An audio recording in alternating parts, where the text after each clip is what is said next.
चलिए अब देखते हैं अफेक्टिंग सर्टेन फंडामेंटल राइट्स। तो आर्टिकल 35 जो है ना, वो ये कहता है कि फंडामेंटल राइट्स के रेस्पेक्ट में लॉज बनाने का पावर, ठीक है, और उसको इफेक्टिव वे में कैसे लागू हो, ये इसके प्रति कानून बनाने का पावर, ये सारे चीज़ पार्लियामेंट में ही, पार्लियामेंट के पास ही है। Vest only in the parliament, और स्टेट लेजिस्लेचर के पास नहीं होगा। कि ऐसा क्यों है? ऐसा करने से ये होगा कि पार्लियामेंट जब कोई कानून बनाएगी तो पूरे भारत के लिए बनाएगी। तो इससे क्या होगा कि जो है ये एक यूनिफॉर्मिटी मेंटेन रहेगा थ्रू आउट इंडिया। तो विद रिस्पेक्ट टू जो फंडामेंटल राइट्स का नेचर होगा वो सेम नेचर होगा थ्रू आउट द कंट्री। जो पनिशमेंट होगा फॉर देयर इंफ्रिंजमेंट वायलेशन वो भी सेम होगा। तो यूनिफॉर्मिटी की वजह से जो है ये चीज़ और सिर्फ पार्लियामेंट को दिया गया है और स्टेट लेजिस्लेचर को नहीं दिया गया है। तो अब देखते हैं आर्टिकल 35 में क्या क्या प्रोविजंस हमें मिलते हैं। पार्लियामेंट के पास होगा पावर कानून बनाने का इन मामलों में, और स्टेट लेजिस्लेचर के पास नहीं होगा। क्या क्या मामले हैं? पहला है कि कुछ certain employments appointments in the state, union territory, local authority और अदर अथॉरिटी। इसमें जो रेसिडेंस का जो कंडीशन होगा कि इसके लिए आपको यहाँ का रेसिडेंस होना ज़रूरी है, ये सिर्फ पार्लियामेंट ही कानून बना सकता है इस रेस्पेक्ट में। और यही चीज़ हमारा आर्टिकल 16 में है। दूसरा है कि सिर्फ पार्लियामेंट ही एम्पावर कर सकता है दूसरे कोर्ट को, other than supreme court and high court, कि वो फंडामेंटल राइट्स को इन्फोर्स करने के लिए डायरेक्शंस, ऑर्डर्स एंड रिट्स जारी कर सकते हैं।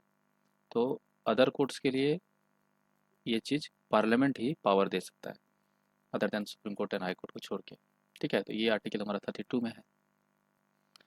अब आर्टिकल 33 में जो बात कही गई है उस रेस्पेक्ट में पार्लियामेंट के पास ही पावर है कि वो कुछ स्पेशल जो है ग्रुप्स, जैसे कि आर्म फोर्सेस, पुलिस फोर्सेस, इनके मेंबर्स के लिए फंडामेंटल राइट का जो एप्लीकेशन है उसको या तो रिस्ट्रिक्ट कर सकती है या एब्रोगेट कर सकती है।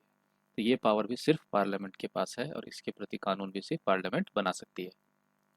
अब मान के चलिए कहीं पे मार्शल लॉ लगा हुआ है, तो मार्शल लॉ लगा हो और उस समय मान लीजिए गवर्नमेंट सर्वेंट है या कोई अदर पर्सन है, ठीक है, वो कोई ऐसा काम करता है जो जो है आपका, जिसका जो है लीगल लाइबिलिटीज़ हो सकता है। तो मार्शल लॉ के दौरान गवर्नमेंट सर्वेंट और एनी अदर पर्सन जो ड्यूटी कर रहे हैं, तो उनको लीगल लाइबिलिटीज़ से बचाने के लिए, सिक्योर करने के लिए जो है पार्लियामेंट कानून बना सकती है during the operation of martial law. ये याद रखिएगा, और ये आर्टिकल 34 से रिलेटेड है। अब कानून बनाने का अधिकार जब पार्लियामेंट के पास है तो पनिशमेंट देने का अधिकार भी पार्लियामेंट के पास ही होगा। कि यदि कहीं फंडामेंटल राइट का वायलेशन होता है, हनन होता है, तो उस ऑफेंस के लिए आपको क्या पनिशमेंट प्रिस्क्राइब किया जाए, तो ये सिर्फ पार्लियामेंट के पास ही इसके प्रति कानून बनाने का अधिकार है। लेजिस्लेचर ऑफ द स्टेट के पास नहीं है। ठीक है, जैसे कि इसमें अनटचेबिलिटी हो गया। अनटचेबिलिटी प्रैक्टिस करेंगे तो क्या पनिशमेंट मिल सकता है, आर्टिकल 17 से रिलेटेड है ये। ह्यूमन ट्रैफिकिंग, फोर्स लेबर है, आर्टिकल 23 से रिलेटेड। तो इन सब केस में जो है क्या सज़ा के प्रावधान होने चाहिए, पार्लियामेंट ही डिसाइड करेगा। तो जैसे कि कमेंसमेंट, कॉन्स्टिट्यूशन के कमेंसमेंट के बाद पार्लियामेंट के पास ही अधिकार हुआ कि कानून बनाइए और प्रिस्क्राइब करिए पनिशमेंट, यदि अबव एक्ट्स का हनन होता है, पार्लियामेंट फंडामेंटल राइट्स का हनन हो रहा है तो आपको बनाना है। तो ये क्या होता है कि इसके द्वारा पार्लियामेंट के लिए ना ये ऑब्लिगेटरी पार्ट हो जाता है, मतलब अति अनिवार्य हो जाता है कि आपको कानून बनाना ही है, obligatory to enact laws. Parliament को कानून बनाना एकदम ऑब्लिगेटरी हो जाता है इसके कारण। अगला है कि जब हमारा कॉन्स्टिट्यूशन लागू हो रहा था, लागू होने के समय यदि कोई कानून है जो लागू है, कॉन्स्टिट्यूशन के कमेंसमेंट के समय यदि कोई कानून लागू है पहले से, तो वो लागू ही रहेगा जब तक कि उसको पार्लियामेंट अल्टर ना करे, रिपील ना करे या अमेंड ना करे। ये चीज़ें नहीं होंगी पार्लियामेंट के द्वारा, तो वो एज इट इज़ लागू रहेंगी, चाहे वो कोई भी मैटर हो। लेकिन इससे स्पेसिफिक होना चाहिए ऑफेंसेस अंडर फंडामेंटल राइट्स से रिलेटेड। अब आर्टिकल 35 की गंभीरता को समझते हुए देखिए कि आर्टिकल 35 में पार्लियामेंट को ही कॉम्पिटेंट माना गया है टू मेक ए लॉ, ठीक है, on the matters specified above. भले ही कोई मैटर ऐसा हो जो स्टेट लिस्ट में भी आता हो, स्टेट लिस्ट में आ रहा हो, तब भी पार्लियामेंट ही इस पर कानून बनाएगी। तो ये है इस आर्टिकल की गंभीरता, ठीक है। स्टेट लिस्ट में तो स्टेट को अधिकार होता है कानून बनाने का, सेंट्रल लिस्ट में सेंटर को अधिकार है। इन दोनों में एक दूसरे का हस्तक्षेप नहीं चलता है। कंकरेंट लिस्ट जो होता है उसमें में दोनों बना सकते हैं। तो यदि दोनों बनाए तो फिर सेंटर का प्रिवेल करेगा, स्टेट का नहीं करेगा। यदि सिर्फ स्टेट बनाते हैं कंकरेंट लिस्ट में तो स्टेट का रहेगा। अब यही एक जगह है जहाँ पे स्टेट लिस्ट में भी यदि वो सब्जेक्ट होगा, उसका पार्ट होगा, तब भी पार्लियामेंट ही उस पर कानून बनाएगा फंडामेंटल राइट्स से वायलेशन के रिगार्डिंग। अब देखते हैं कि राइट टू प्रॉपर्टी का अभी प्रेजेंट पोजीशन क्या है। इसको तो रिपील कर दिया गया है। तो ओरिजिनली जो है राइट टू प्रॉपर्टी हमारे 7 फंडामेंटल राइट्स में से एक था, पार्ट 3 के अंतर्गत हमारे संविधान में। और इसको ये डील होता था article 19(1) F clause and article 31 के द्वारा। आर्टिकल 19(1) एफ गारंटी करता था सभी सिटीजन को कि आपको अधिकार है to acquire, hold and dispose of property. साथ ही साथ आर्टिकल 31 ये गारंटी देता था सभी को, चाहे वो सिटीजन हो या नॉन सिटीजन, ठीक है, ये दोनों को। 19(1) एफ वो सिर्फ सिटीजन को, कि आपका आपको अधिकार है कि आपको अपने प्रॉपर्टी से वंचित नहीं किया जाएगा, right against deprivation of his property. तो इस तरह से ये प्रोवाइड करता था कि किसी भी व्यक्ति को उसकी प्रॉपर्टी से डिप्राइव नहीं किया जाएगा, वंचित नहीं किया जाएगा, सिवाय लॉ अथॉरिटी के द्वारा। तो लॉ अथॉरिटी में क्या होता था कि ये एम्पावर करता था स्टेट को कि आप एक्वायर और एक्विजिशन कर सकते हैं किसी भी व्यक्ति की प्रॉपर्टी को। बस 2 कंडीशंस आपको फॉलो करने हैं। पहला है कि भाई ये पब्लिक पर्पस के लिए आप इसे ले रहे हो, एक्वायर कर रहे हो, ठीक है, और जब आप लेंगे तो इसका एक प्रॉपर पेमेंट कंपनसेशन के तौर पर आप करेंगे टू द ऑनर। तो संविधान के शुरुआत होने के समय से ही फंडामेंटल राइट जो है of fundamental right to property, ये बहुत कंट्रोवर्शियल रहा है। और काफ़ी बार इसके चलते सुप्रीम कोर्ट और पार्लियामेंट का आमना सामना भी हुआ है। और इसके कारण काफ़ी कॉन्स्टिट्यूशनल अमेंडमेंट्स करने पड़े, जैसे first, fourth, 7th, 25th, 39th, 40th, 42nd amendment, ये सारे सब इसके लिए। और इसकी इसी अमेंडमेंट के द्वारा जो है आर्टिकल 31A, 31B, 31C ये ऐड किए गए, मॉडिफाई किए गए फ्रॉम टाइम टू टाइम, ताकि जो सुप्रीम कोर्ट के जजमेंट का जो इफेक्ट है ना उसको ख़त्म किया जा सके। तो इस तरह से बहुत आमना सामना होता था सुप्रीम कोर्ट और पार्लियामेंट का, ठीक है। पार्लियामेंट चाहते थे कि हम अपने कुछ लॉज को प्रोटेक्ट कर सकें, कि इसको जो है चैलेंज ना किया जा सके on the grounds of contravention of fundamental rights, fundamental rights के उल्लंघन के ग्राउंड्स पर इसका चैलेंज नहीं किया सके और सुप्रीम कोर्ट के द्वारा इसे नलीफाई ना हो सके। तो वो बचाने के लिए जो है जैसे आर्टिकल 31A, 31B, 31C ये सब सारे अमेंडमेंट्स के थ्रू लाए गए। और होता यह था कि जब कंपनसेशन की बात होती थी तो स्टेट का तो ऑब्लिगेशन है कि कंपनसेशन करना ही है, तो कंडीशन ये भी था, ऑनर को देने हैं पैसे। तो इसके कारण ऑनर कभी-कभी सैटिस्फाइड नहीं होता था, तो बहुत सारे मुकदमेबाजी होती थी इसको लेके कि भाई हमें प्रॉपर कंपनसेशन नहीं मिला, ऐसे वैसे। तो मैटर लटका हुआ रहता था काफ़ी दिनों तक और डेवलपमेंट रुक जाता था। तो 44th अमेंडमेंट एक्ट जो आया 1978 में, तो उसके द्वारा एबॉलिश किया गया right to property as a fundamental right. तो इसके लिए क्या क्या रिपील कर लिया गया, आर्टिकल 19(1) एफ और आर्टिकल 31 को फ्रॉम पार्ट 3, और एक नया आर्टिकल इंसर्ट किया गया आर्टिकल 300A पार्ट 12 के अंडर, और उसका हेडिंग था राइट टू प्रॉपर्टी। तो इससे क्या हुआ कि इसमें था कि सेम चीज़, no person shall be deprived of his property except by the authority of law.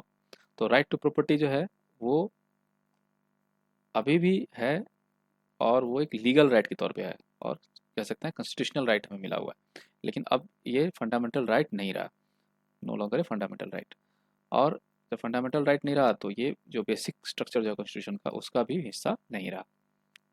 तो इससे क्या हुआ कि सुप्रीम कोर्ट और पार्लियामेंट का जो कन्फ्रंटेशन था वो खत्म हो गया। तो अब देखते हैं right to property as a legal right क्या क्या एप्लीकेशंस हैं। तो अब राइट टू प्रॉपर्टी को रेगुलेट किया जा सकता है, कर्टेल किया जा सकता है, एब्रीज किया जा सकता है और मॉडिफाई किया जा सकता है बिना कॉन्स्टिट्यूशनल अमेंडमेंट के, दैट इज अंडर आर्टिकल 368 के बिना किया जा सकता है। और इसे सिर्फ ordinary law of the parliament के द्वारा ये सारी चीज़ें की जा सकती हैं राइट टू प्रॉपर्टी में। अब राइट टू प्रॉपर्टी जो है वो प्रोटेक्ट करता है हमें हमारे प्राइवेट प्रॉपर्टी को किस चीज़ से, अगेंस्ट एग्जीक्यूटिव एक्शन से तो करता है, लेकिन लेजिस्लेटिव एक्शन से नहीं करता है। और क्या हुआ, अब यदि मान के चलिए राइट टू प्रॉपर्टी का वायलेशन होता है, तो जो पीड़ित व्यक्ति है वो अब सुप्रीम कोर्ट डायरेक्टली नहीं जा सकेगा under article 32 right to constitutional remedies, जिसमें कि रिट्स जारी किया जाता है सुप्रीम कोर्ट के द्वारा फॉर इट्स इन्फोर्समेंट, लेकिन वो हाई कोर्ट मूव कर सकता है अंडर आर्टिकल 226। अब ये जो है अब हो गया है no guaranteed right to compensation. अब आपको कंपनसेशन का एकदम गारंटेड कोई चीज़ आपको नहीं मिलेगा यदि ये एक्विजिशन या रिक्विजिशन किया जाता है प्राइवेट प्रॉपर्टी का बाय द स्टेट, तो कंपनसेशन का कोई गारंटी मैटर नहीं रहेगा। जो फंडामेंटल राइट है, राइट टू प्रॉपर्टी, ये तो पार्ट 3 से एबॉलिश कर दिया गया, लेकिन पार्ट 3 में अभी भी दो प्रोविजंस अभी भी हैं जो प्रोवाइड करते हैं गारंटेड राइट कंपनसेशन। ठीक है, जब भी स्टेट प्राइवेट प्रॉपर्टी का एक्विजिशन या रिक्विजिशन करता है, तो ये दो केसेस जहाँ पे कंपनसेशन पेड पेड किए जाएंगे, वो क्या है, जब जब स्टेट एक्वायर करेगा property of A minority educational institution article 30 के अंतर्गत, तब जो है एक पहला केस ये हो गया जिसमें है गारंटेड राइट टू कंपनसेशन।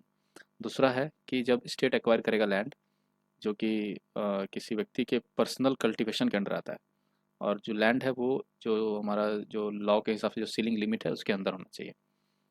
ठीक है, तो तब जो है उनको मिलेगा गारंटेड राइट टू कंपनसेशन। ठीक है, और ये आर्टिकल 31A के अंतर्गत आता है। तो पहला प्रोविज़न जो था जो माइनॉरिटी एजुकेशनल इंस्टीट्यूशन के प्रॉपर्टी के रिगार्डिंग, तो वो ऐड किया गया था 44th अमेंडमेंट एक्ट 1978 के द्वारा, और सेकंड प्रोविज़न जो था जो ऐड किया गया था 17th अमेंडमेंट एक्ट 1964 के द्वारा। आर्टिकल 31A, 31B और 31C जो अमेंडमेंट के द्वारा ऐड किए गए थे, इनको रिटेन किया गया as an exception to the fundamental rights. अब पढ़ते हैं एक्सेप्शंस टू फंडामेंटल राइट्स। तो देखिए इसमें पहला है savings of laws providing for acquisition of states. तो इसमें आर्टिकल 31A जो है 5 कैटेगरी ऑफ लॉज को सेव करता है और इसको बचाता है चैलेंज होने से और इनवैलिडेट होने से on the grounds of contravention of fundamental rights के उल्लंघन, फंडामेंटल राइट्स के उल्लंघन। किस किस article, article 14 equality before law, equal protection of laws, and article 19 means protection of 6 rights that is speech, assembly, movement etcetera etcetera. ठीक है, तो इसके आधार पर जो है चैलेंज होने से और इनवैलिडेट होने से बचाता है। तो ये जो है रिलेटेड है एग्रीकल्चरल लैंड रिफॉर्म्स, इंडस्ट्री और कॉमर्स, और इसमें क्या क्या है देख लेते हैं। पहला है acquisition of states and related rights by the state. दूसरा हुआ taking over the management of properties by the states. Third है एमलगमेशन ऑफ कॉरपोरेशंस। फोर्थ है एक्सटिंग्विशमेंट और modification of rights of directors और शेयर होल्डर्स ऑफ कॉरपोरेशंस। और fifth है extinguishment और modification of mining लीजेस। तो ये 5 क्षेत्र है जिसके रिगार्डिंग ये आर्टिकल 31 ये है, बचाता है चैलेंज होने से और इनवैलिडेट होने से। तो आर्टिकल 31A जो है ना, ये जो है कि किसी भी स्टेट लॉ को ना जुडिशियल रिव्यू से इम्यूनाइज नहीं करता है तब तक जब तक कि ये प्रेसिडेंट्स कंसिडरेशन के लिए रिजर्व किया गया है और इसे प्रेसिडेंट का जो है साइन नहीं हो जाता इस पर, तब तक तो ये इम्यूनाइज नहीं है। लेकिन जब प्रेसिडेंट इसे कंसिडर कर लेते हैं और साइन कर देते हैं, उसके बाद इसको इम्यूनाइजेशन मिल जाता है फ्रॉम जुडिशियल रिव्यू। अब आगे देखते हैं कि ये आर्टिकल एक और सुविधा देता है कि आपको जो कंपनसेशन है उसका पेमेंट होगा at the market value. Market value के आधार पर आपका पेमेंट किया जाएगा एज ए कंपनसेशन। और जो स्टेट जो एक्वायर कर रही है लैंड, वो यदि व्यक्ति के पर्सनल कल्टीवेशन के अंडर आता है और लैंड जो होना चाहिए वो स्टैट्यूटरी सीलिंग लिमिट जो है उसके अंदर होना चाहिए, उससे ज़्यादा होगा तो फिर नहीं मिलेगा कंपनसेशन। अब देखते हैं validation of certain acts and regulations.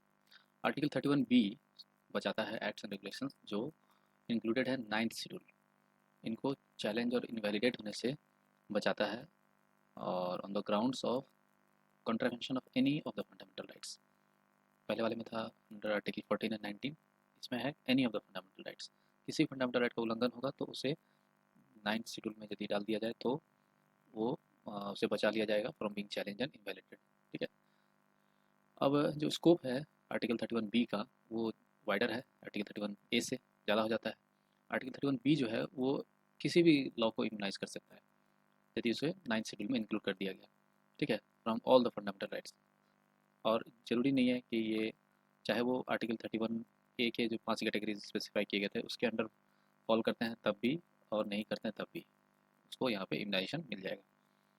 एक सिग्निफिकेंट जजमेंट आया था IR कोयलहो केस 2.7 में, जिसमें सुप्रीम कोर्ट ने कहा था कि अ, जो लॉज का जो जुडिशियल रिव्यू होता है ना, तो उससे इम्यूनिटी पाने के लिए कोई हम जो है मतलब चादर से किसी चीज़ को ढक नहीं सकते हैं, ब्लैंकेट नहीं कर सकते हैं, ब्लैंकेट इम्यूनिटी प्रदान नहीं कर सकते हैं। मतलब होता है कि चलो भाई इसने ढक दिया, अब आप इसको नहीं देख सकते। तो इस तरह का कोई ब्लैंकेट इम्यूनिटी नहीं होना चाहिए for the from the judicial review of laws. और वो ब्लैंकेट काम करता है 9th शेड्यूल। तो उन्होंने कहा था कि देखिए जुडिशियल रिव्यू जो है ना वो बेसिक फीचर है कॉन्स्टिट्यूशन का, और इसको आप छीन नहीं सकते हैं कि हमने किसी लॉ को 9th शेड्यूल में डाल दिया, अब हम जो है आप उसको जुडिशियल रिव्यू नहीं कर सकते हैं। तो इस तरह का नहीं होना चाहिए।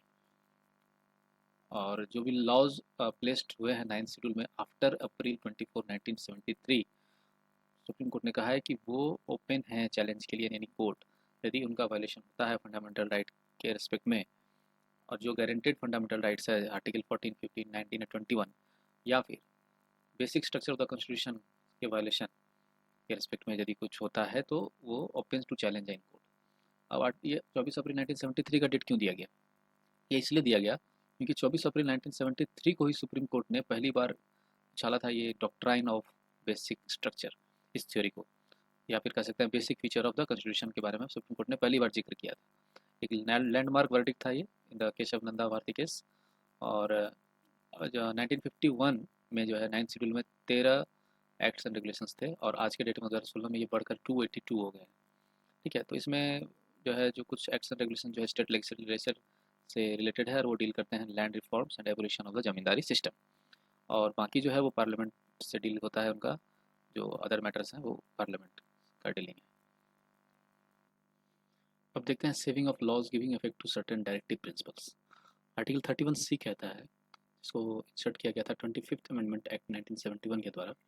इसमें दो प्रोविजंस हैं कि यदि कोई लॉ है और उसका मकसद है कि हमें सोशलिस्टिक डायरेक्टिव प्रिंसिपल्स जो कि आर्टिकल 39B और C में डिस्क्राइब किया गया है, स्पेसिफाई है, उसको इम्प्लीमेंट करने के लिए लॉ बनाया गया है, तो ऐसे लॉज को जो है कोई भी कानून, ऐसे कानून को वाइड नहीं किया जा सकेगा on the ground of contravention of fundamental rights, जो कि article 14 that is equality before law and equal protection of laws, और article 19 that is protection of 6 rights in respect of speech assembly movement etcetera. तो इसके द्वारा जो fundamental rights के उल्लंघन के इसमें जो है इसको वॉइड नहीं कर किया जा सकेगा, प्रोटेक्शन मिलेगा इसको। ठीक है, और दूसरा है कि कोई ऐसा लॉ जो ये डिक्लेरेशन दे रहा हो कि हम ऐसे पॉलिसीज़ को अफेक्ट कराना चाह रहे हैं, उसको क्वेश्चन नहीं किया जा सकेगा इस ग्राउंड पे कि ऐसे पॉलिसीज़ को अफेक्ट नहीं कराया जा सकता है, ये चीज़ है। तो केशवानंद भारती केस जो था 1973 में, सुप्रीम कोर्ट ने कहा कि सेकेंड प्रोविज़न जो है आर्टिकल 31C वो अनकॉन्स्टिट्यूशनल है और इनवैलिड, क्योंकि जुडिशियल रिव्यू बेसिक फीचर है कॉन्स्टिट्यूशन का, और इसको आप दूर नहीं ले जा सकते हैं, इसको दरकिनार नहीं कर सकते हैं। लेकिन आपका जो फर्स्ट प्रोविज़न है वो 31C जो है आर्टिकल, वो कॉन्स्टिट्यूशनल है और वैलिड है। उसके बाद 42nd अमेंडमेंट एक्ट आया 1976 में, और इसने इसके जो स्कोप है फर्स्ट प्रोविज़न का उसको और बढ़ा दिया। ठीक है, तो इसमें अब क्या हो गया कि इसने इंक्लूड कर लिया कोई भी कानून यदि किसी भी डायरेक्टिव प्रिंसिपल्स को इम्प्लीमेंट करने के लिए बनाया जाता है तो उन सबको प्रोटेक्शन मिल जाएगा, है ना। जो डायरेक्टिव प्रिंसिपल्स हमारे पार्ट 4 में है कॉन्स्टिट्यूशन में, और ना कि सिर्फ जो पहले था आर्टिकल 39B और C के अंतर्गत जाते थे। तो ये दायरा बढ़ गया इसका। तो हालांकि ये एक्सटेंशन जो दिया गया है इसको फिर सुप्रीम कोर्ट ने मिनर्वा मिल्स केस में जो है जो कि 1980 का था, तो उसमें अनकॉन्स्टिट्यूशनल और इनवैलिड डिक्लेयर कर दिया है। ठीक है, अब हम लोग देखेंगे criticism of fundamental rights. Fundamental rights part 3, इसके बहुत ही वाइड और वैलिड क्रिटिसिज्म भी इसका किया गया है। तो कुछ आर्गूमेंट्स हम देखते हैं क्रिटिक्स के क्या क्या है। पहला है एक्सेसिव लिमिटेशंस, मतलब क्रिटिक्स ने कहा है कि हमारे फंडामेंटल राइट्स जो हैं वो काफ़ी ज़्यादा उनमें एक्सेप्शंस, रिस्ट्रिक्शंस, क्वालिफिकेशंस और एक्सप्लेनेशंस दिए गए हैं। ठीक है, तो इससे ऐसा लगता है जैसे कॉन्स्टिट्यूशन हमें एक हाथ से फंडामेंटल राइट दे रहा है और दूसरे हाथ से हमसे वो छीन ले रहा है। तो किसी ने जैसे जसपत राय कपूर ने कमेंट किया कि भाई इस चैप्टर जो है इसका फंडामेंटल राइट्स नाम नहीं होना चाहिए, बल्कि इसका नाम लिमिटेशंस ऑन फंडामेंटल राइट्स रख देना चाहिए, और fundamental rights and limitations there on, इस तरह कुछ नाम से रखा जाना चाहिए, ड्यू टू एक्सेसिव लिमिटेशंस। दूसरा है नो सोशल और इकोनॉमिक राइट्स। ठीक है, हमारा कुछ सामाजिक या इकोनॉमिक राइट्स जो है वो हमें इसमें नहीं दिया गया। तो इसमें क्रिटिक्स कहते हैं कि जो लिस्ट दिया गया है वो कॉम्प्रिहेंसिव नहीं है, ये सिर्फ इसमें ज़्यादा से ज़्यादा पॉलिटिकल राइट्स बढ़े हुए हैं, और इसमें कोई प्रोविज़न नहीं है इंपॉर्टेंट सोशल इकोनॉमिक राइट्स, जैसे कि right to social security, right to work, right to employment, right to rest and leisure, इस तरह का एंड सो ऑन। तो और ये कुछ ऐसे राइट्स हैं जो जो एडवांस डेमोक्रेटिक कंट्रीज़ हैं उनके सिटीजन्स को मिला हुआ है, और जो सोशलिस्टिक कॉन्स्टिट्यूशंस हैं जैसे कि पहले का यूएसएसआर, चाइना, इन सब कंट्रीज़ में ना ये सब राइट्स प्रोवाइडेड हैं। तीसरा है नो क्लैरिटी। तो वे कहते हैं कि जो उसमें जो है हमारे कॉन्स्टिट्यूशन में जो फंडामेंटल राइट्स है वो बहुत वेग, इंडेफिनिट और एम्बिगियस मैनर में बताया गया है। इसमें कुछ वर्ड्स और फ्रेजेस यूज्ड हैं जैसे कि public order, minorities, reasonable restrictions, public interest और सो, जिसको क्लियरली डिफाइन नहीं किया गया कि उनका मतलब क्या है, क्लियर डेफिनेशन नहीं दिया है। लैंग्वेज जो है वो बहुत कॉम्प्लिकेटेड यूज़ है, और जो कि एक कॉमन आदमी के पढ़े हैं, उसके समझ से पढ़े हैं। और क्योंकि कॉन्स्टिट्यूशन जो है हमारा वो मेड बाय लॉयर्स है एंड फॉर द लॉयर्स है। सर आइवर जेनिंग्स ने कहा कि कॉन्स्टिट्यूशन ऑफ इंडिया जो है ये एक पैराडाइज है फॉर लॉयर्स। चौथा है नो परमानेंसी। मतलब ये जो है राइट्स जो है इनका कोई परमानेंसी नहीं है ना, नॉट सैंक्रोसैंक्ट और इम्यूटेबल भी नहीं है, कोई इम्यूनिटी भी नहीं है, क्योंकि पार्लियामेंट उसको कभी भी कर्टेल या एबोलिश कर सकती है। जैसे कि फंडामेंटल राइट टू प्रॉपर्टी को एबोलिश कर दिया गया 1978। तो ये जस्ट एक टूल की तरह है जो पॉलिटिशियंस के हाथों में है, और उससे वो कभी भी खेल सकते हैं। जो जो भी पार्टी है यदि उसकी मेजोरिटी सपोर्ट है इन द पार्लियामेंट, तो वो कभी भी इस टूल से खेल सकती है। तो जुडिशियली एक इनोवेटेड जो जुडिशरी ने लाया है, judicially innovated word doctrine of basic structure, सिर्फ यही एक लिमिटेशन है, ठीक है, जो अथॉरिटी ऑफ द पार्लियामेंट को रेस्ट्रिक्ट करता है टू कर्टेल और एबोलिश द फंडामेंटल राइट। पांचवा है सस्पेंशन ड्यूरिंग द इमरजेंसी। तो जब नेशनल इमरजेंसी का ऑपरेशन होता है, जब ऑपरेट होता है, तो जो है सारे fundamental rights except article 20 and 21 के फंडामेंटल राइट्स को सस्पेंड कर दिया जाता है। ठीक है, तो ये एक तरह से अनदर ब्लॉट है, ना एक दाग की तरह है on the efficacy of the rights. ठीक है, जो गुण है, गुणवत्ता है जो हमारे राइट्स का, उसके ऊपर दाग है ये। और ये प्रोविज़न जो है ना ये कट कर देता है जो हमारा डेमोक्रेटिक सिस्टम है उनके जड़ को काट देता है, cuts the roots of the democratic system. कैसे? जो हमारे मिलियंस मिलियंस जो इनोसेंट पीपल है उनके अधिकारों को जो है खतरे में डालता है ये राइट। ठीक है, during the emergency. Fundamental rights ऐसे होने चाहिए कि हम हर सिचुएशन में से एंजॉय कर सकें, चाहे वो इमरजेंसी हो या इमरजेंसी नहीं हो। अब सिक्स्थ है एक्सपेंसिव रेमेडी। तो जुडिशरी को रेस्पॉन्सिबल बनाया गया है for defending and protecting rights. ठीक है, किसके खिलाफ? अगेंस्ट द इंटरफेरेंस, दखलंदाजी ऑफ लेगिस्लेचर्स एंड एग्जीक्यूटिव्स। ठीक है, बट जुडिशियल प्रोसेस जो होता है वो काफ़ी एक्सपेंसिव होता है। तो इससे क्या होता है कि ये जो कॉमन मैन के लिए काफ़ी बाधक होता है कि वो अपना अधिकार जो है वो इन्फोर्स करा सके कोर्ट के माध्यम से। ठीक है, तो क्रिटिक्स का ये कहना है कि जो ये राइट्स हैं ये मेनली जो हमारे रिच सेक्शन है, अमीर लोग हैं, उनके बेनिफिट के लिए है, और उन्हीं को ज़्यादा ये बेनिफिट करता भी है हमारे इंडियन सोसाइटी में। अब सातवां है प्रिवेंटिव डिटेंशन। तो हमारे संविधान में जो प्रावधान है प्रिवेंटिव डिटेंशन का, आर्टिकल 22, ये जो है फंडामेंटल राइट्स का जो स्पिरिट है इसको वो समझिए कि उड़ा दे रहा है, ख़त्म कर दे रहा है। जो चैप्टर है फंडामेंटल राइट्स का उसके स्पिरिट को और सब्सटेंस को ये टेक अवे कर रहा है। क्यों? क्योंकि ये जो है ना ये स्टेट को आर्बिट्रेरी पावर्स देता है, मनमानी पावर्स यूज़ करने के लिए देता है, जो चीज़ जो कि इंडिविजुअल लिबर्टी के खिलाफ है।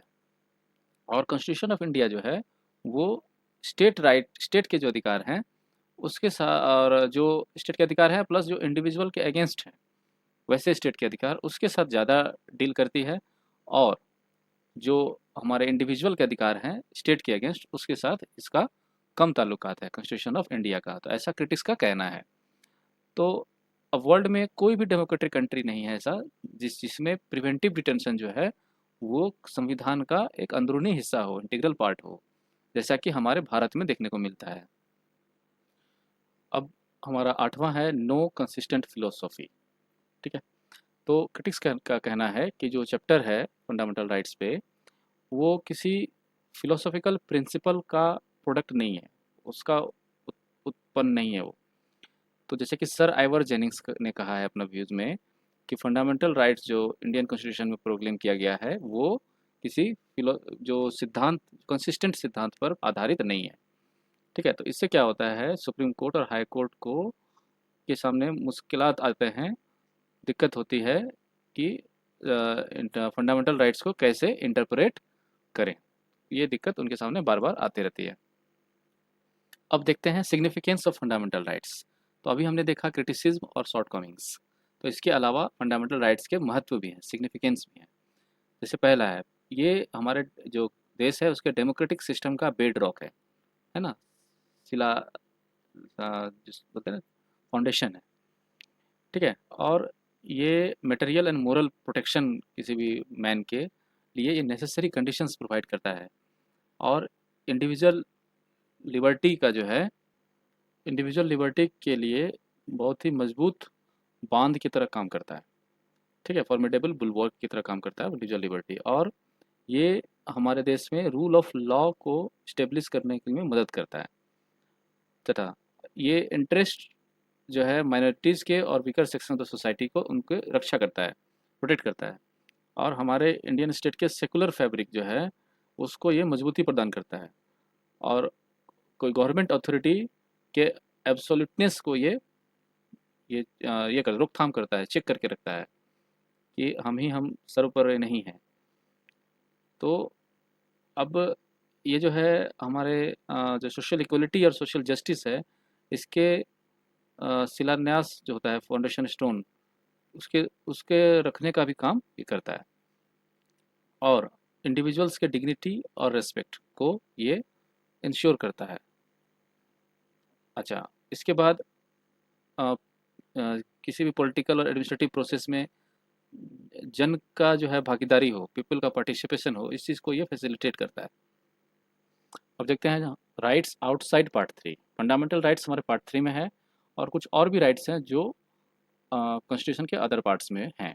उनको हम कहते हैं कॉन्स्टिट्यूशनल राइट्स, लीगल राइट्स और नॉन फंडामेंटल राइट्स। जैसे कि आर्टिकल 265 पार्ट 12, नो टैक्स, कोई टैक्स नहीं लिया जाएगा, कलेक्ट किया जाएगा, सिवाय जो अथॉरिटी और लॉ है उसके अलावा कोई टैक्स नहीं लिया जाएगा। उसके बाद देख लीजिए आर्टिकल 300A पार्ट 12, यही राइट टू प्रॉपर्टी जो इधर चला गया। नो कोई भी पर्सन को ना उसके प्रॉपर्टी से वंचित नहीं किया जाएगा, ठीक है, accept by the authority of law. ठीक है, और उसका देखते हैं आर्टिकल 301 पार्ट 13, ट्रेड कॉमर्स और इंटरकोर्स जो है पूरे भारतीय क्षेत्र में थ्रू आउट जो है वो फ्री रहेगा, कोई चार्ज नहीं रहेगा एक स्टेट से दूसरे स्टेट के लिए। अच्छा, अब है कि इलेक्शंस का देखते हैं। लोकसभा और स्टेट लेजिस्लेटिव असेंबली का जो इलेक्शन होगा उसका आधार होगा adult suffrage. It will be on the basis of adult suffrage, है ना, persons with having age 18+ can vote and choose their government. ठीक है, डायरेक्टली। तो आर्टिकल 326 पार्ट 15 में ये चीज़ मेंशन्ड है। अच्छा, जो ऊपर वाले राइट्स जितने हैं ये सब जस्टिसेबल हैं, इक्वली जस्टिसेबल। ठीक है, मतलब उसको कोर्ट में हम के द्वारा इन्फोर्स करा सकते हैं, लेकिन ये थोड़े फंडामेंटल राइट से थोड़े डिफरेंट हैं। क्योंकि देखिए फंडामेंटल राइट का वायलेशन होता है तो प्रतिपक्ष सीधा जो है सुप्रीम कोर्ट जा सकता है इन्फोर्स कराने के लिए, आर्टिकल 32। ठीक है, लेकिन आर्टिकल 32 खुद एक फंडामेंटल राइट है।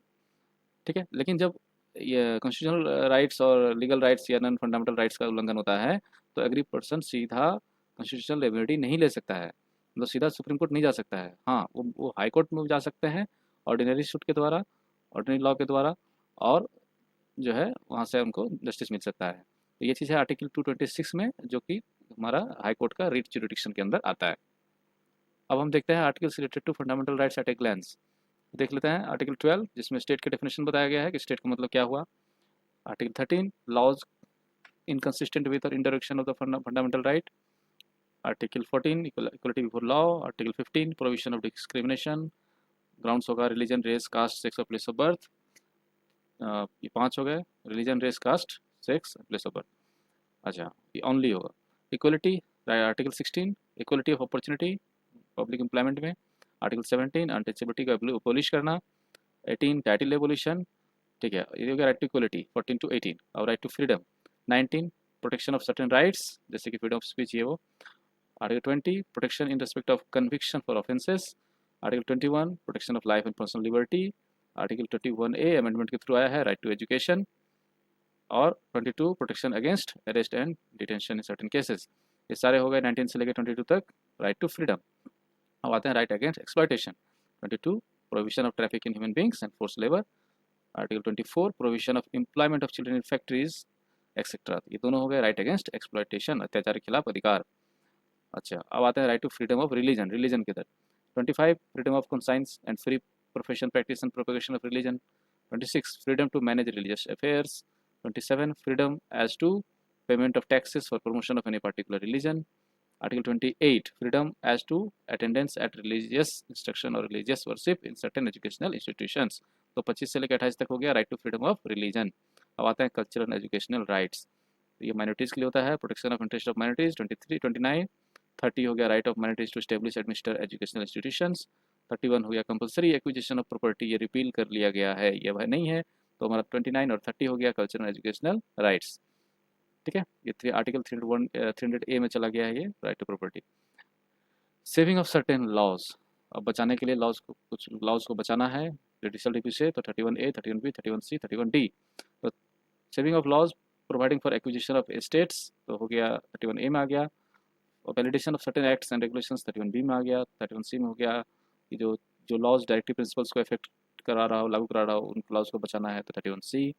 31D हो गया saving of laws in anti national activities, ये भी रिपील कर लिया गया है, 31D खत्म। ठीक है, राइट टू कॉन्स्टिट्यूशनल रेमेडीज 32 कि भाई रेमेडीज मिलेगा enforcement of rights conferred by this part. 32 का A constitutional validity of state laws not to be considered in proceedings under article 32, ये रिपील कर लिया गया है। ठीक है, 33 पावर ऑफ पार्लियामेंट, आप मॉडिफाई कर सकते हैं rights conferred bye this part in their application two forces, हमारे मतलब पुलिस फोर्स, आर्मी, ये सब के लिए। 34 restriction on rights conferred bye this part while martial law लगेगा तो रिस्ट्रिक्शन लगा सकते हैं राइट्स पे 34। और 35 है हमारा legislation to give effect to the provision of this part. ये था हमारा फंडामेंटल राइट्स, काफ़ी लंबा था, 7 पार्ट्स में डिवाइडेड है चैप्टर। अच्छे से बताने के लिए चैप्टर भी लंबा था और अच्छे से बताया जा सके, इसलिए इतने पार्ट्स हो गए इसके। और होप आपको ये वीडियो अच्छा लगा होगा। तो इस वीडियो को बार बार देखें, रिवीजन करें, इसको लाइक करें, शेयर करें और हमारे चैनल को सब्सक्राइब करें, रेगुलर वीडियोज़ आते रहेंगे, उसको देखें और आगे कंपटीशन एग्ज़ाम जहाँ भी हो उसे यूज़ करें। तो चलिए फिर चलते हैं, फिर नेक्स्ट चैप्टर के साथ आएंगे। Thank you, take care, bye bye.